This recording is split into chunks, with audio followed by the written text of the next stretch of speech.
नमस्कार, मेरा नाम नीतू पांडे है। 6 जून से जंतर मंतर पर नीट के लिए, मैं फिर से बोलना चाहती हूँ, नीट के लिए जो प्रोटेस्ट चल रहा था मैं उसको फॉलो कर रही थी रेगुलर। मतलब मैं बॉम्बे में रहकर जितना फॉलो कर सकती थी, और मैं खुश भी थी कि चलो पेपर लीक हुआ है तो इसके ख़िलाफ़ लोगों को बात करनी चाहिए, और हमारे स्टूडेंट जिन्होंने अपनी जानें गंवाई हैं उनके लिए अगर कोई आवाज़ उठा रहा है तो अच्छी बात है, बहुत अच्छी बात है। और मैं भी इनके सपोर्ट में ही थी, इनिशियल मैं इनके सपोर्ट में ही थी कि हाँ नहीं ठीक है। पर धीरे धीरे ये प्रोटेस्ट का जब मुझे मुद्दा समझ में आया और जब इनका असली मकसद समझ में आया तो मुझे बहुत हैरानी हुई। और हैरानी भी नहीं हुई, सच कहूँ तो हैरानी भी नहीं हुई, क्योंकि मुझे पता है ये बहुत पुराना पैटर्न है कि कहते हैं ना, एक कहावत है कि दूसरों के कंधे पर रख कर गोली चलाना, दूसरों की आग में रोटी सेकना, ये बहुत पुरानी कहावत है। तो ये जो यहाँ हो रहा है ना जंतर मंतर पर, वो यही हो रहा है। एक्चुअली नीट का इससे कोई संबंध ही नहीं है। नीट का पेपर लीक हुआ, बच्चों ने इतने सालों से तैयारियां की थी, उनका फ्यूचर खतरे में आया, तो इसका गुनहगार कौन है? पेपर लीक करने वाले, पेपर ख़रीदने वाले वो माँ बाप भी, जो अपने बच्चों के लिए दूसरों के बच्चों के फ्यूचर के साथ खेल सकते हैं क्योंकि उनके पास पैसा है। वो अपने अनपढ़ गंवार बच्चे के लिए उन बच्चों की ज़िंदगी बर्बाद कर सकते हैं जो पढ़ रहे हैं, जो वाकई उसके लायक हैं, डिज़र्व करते हैं। पर नहीं, उनके पास पैसा था, उन्होंने लाखों में पेपर ख़रीदा और परीक्षा हो गई, फिर परीक्षा रद्द की गई।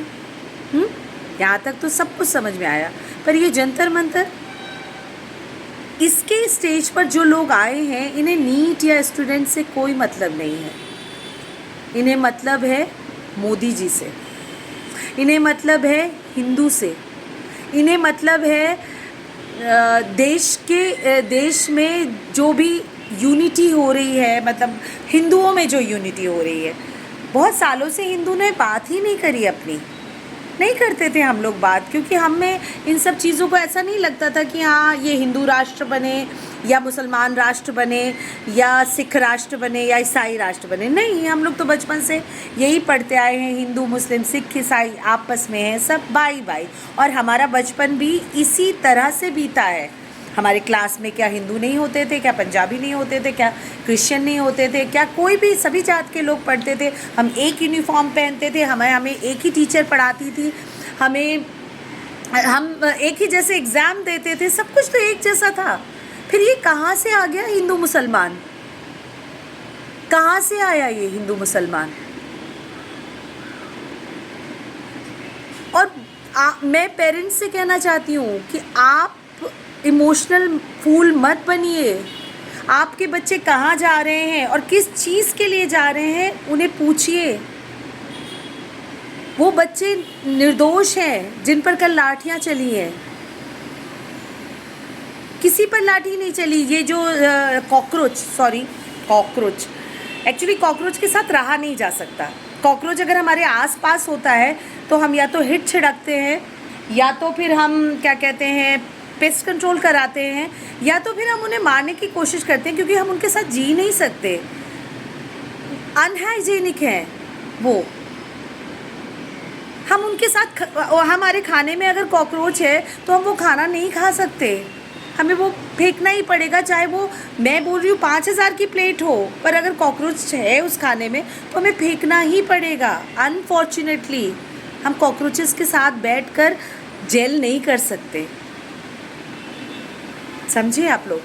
और मैंने कल बहुत शांत थी, फिर 20 के बाद मैंने कल कुछ स्टोरी डाली, और मेरे ही लोग, मेरे इंस्टाग्राम में जितने लोग मेरी स्टोरी देख के मुझे गालियाँ देने के लिए, बेचारे एक दो फॉलोअर के साथ नई आईडी बनाया लोगों ने, मुझे गाली दी, मुझे क्या बुढ़िया, रंडी। मुझे मुझे बुरा नहीं लगा, मैंने कहा चलो ठीक है, ये डेमोक्रेसी है, आप भी बोल सकते हैं, मैं भी बोल सकती हूँ। आप बोले तो देशभक्त, मैं बोलूँ तो अंधभक्त, ऐसा नहीं होता है ना, डेमोक्रेसी है। आप मुझे गाली दो, मैं आपको गाली दूंगी बराबर, क्योंकि सब बोल सकते हैं। मंच से भगवान राम को गाली दी जा रही है, हम तो बहुत छोटी चीज़ है।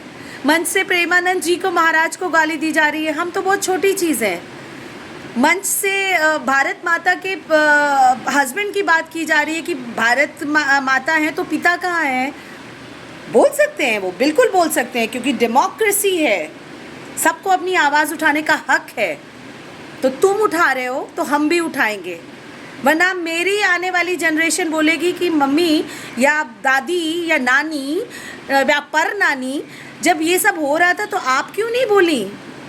तो कम से कम मैं अपने आप को आईने में देख तो सकती हूँ कि नहीं मैं बोली थी बेटा। जब हम गुलाम बनने, फिर से गुलाम बनने वाले थे, फिर से हम पर कोई और आके राज करे, मैं बोली थी, पर अकेली मैं कुछ कर नहीं पाई। मैं जंतर मंतर नहीं जा सकती हूँ भाई, यहाँ पे अपना काम छोड़ के मैं प्रोटेस्ट नहीं कर सकती हूँ। मैं, ये मीडिया है, बहुत बड़ा माध्यम है, इसके थ्रू ही मैं अपनी बात कह सकती हूँ। तो आप लोग मुझे बेशक गाली दीजिए, बेशक बुढ़िया बोलिए, बेशक मुझे जलील कीजिए, जो भी करना है आप कीजिए, पर मैं भी सेम करूँगी, क्योंकि ये लोकतंत्र है, हमें भी बोलने का अधिकार है। आप भी बोलिए, हम भी बोलेंगे।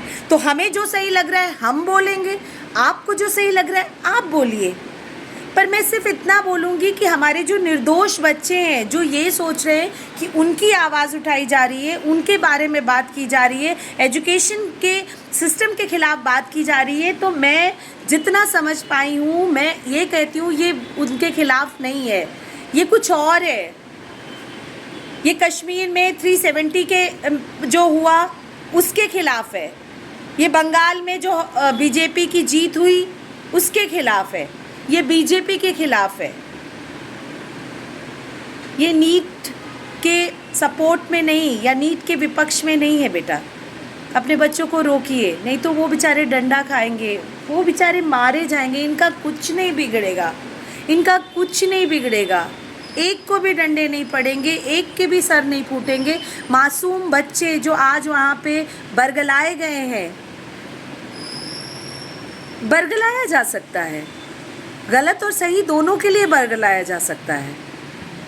कुछ जो और मैं गलत या सही कहने वाली कौन होती हूँ? मुझे जो लगता है ये गलत है वो गलत है, मुझे जो लगता है ये सही है वो सही है। पर अपने बच्चों को रोको, ये उनकी सुरक्षा के लिए वहाँ बातें नहीं हो रही हैं, उनके लिए तो बातें ही नहीं हो रही हैं। अरे बातें हो रही होती तो उन माँ बाप को पकड़ो ना जिन्होंने पेपर खरीदे हैं लाखों रुपए देकर। क्यों खरीदे आपने? अपने बच्चे की भविष्य के लिए दूसरे के बच्चों की ज़िंदगी बर्बाद करेंगे आप क्रिमिनल हैं। उन लोगों को पकड़िए जिन्होंने लीक किया है पैसों के लिए पेपर, पैसों के लिए, सिर्फ चंद पैसों के लिए लोगों के सालों की मेहनत बर्बाद करेंगे आप, उन्हें पकड़िए।